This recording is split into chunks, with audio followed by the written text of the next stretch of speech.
குப்பைமேனியை நல்லா அரைச்சி ஒரு பவுல் எடுத்து வச்சுக்கோங்க. தேங்காய் எண்ணெயை அடுப்பில் வச்சு நல்லா மெதுவான அடுப்பில் தேங்காய் எண்ணெயை நல்லா கொதிக்க விடணும். கொதித்ததுக்கப்புறம் இந்த குப்பைமேனியை எடுத்து இதில் கொட்டி விடவும்.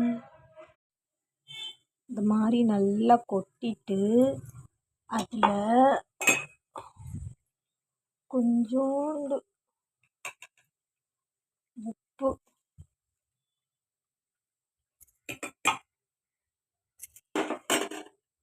போட்டதுக்கப்புறம் அதில் கொஞ்சோண்டு மஞ்சள் தூள் போட்டுக்கோங்க. மாதிரி நல்லா எண்ணெய் நல்லா பிரிஞ்சு வரணும். ஒரு 5 மினிட்ஸ் இது நல்லா கொதிக்க வச்சு அப்புறம் ஆற வச்சு வடிகட்டி உடம்புல எல்லாம் நல்லா தேய்ச்சி போட்டுட்டு குளிச்சுட்டு வந்தால் உடம்புல இருக்கிற சொறி சிரங்க அலர்ஜி, ஸ்கின் அலர்ஜிஸ் எல்லாமே சரியாயிடும். குப்பைமேனி ஆயில் நல்லா கொதிக்க வச்சுக்கிட்டே இருங்க. இது நல்லா கொதிச்சிருச்சு.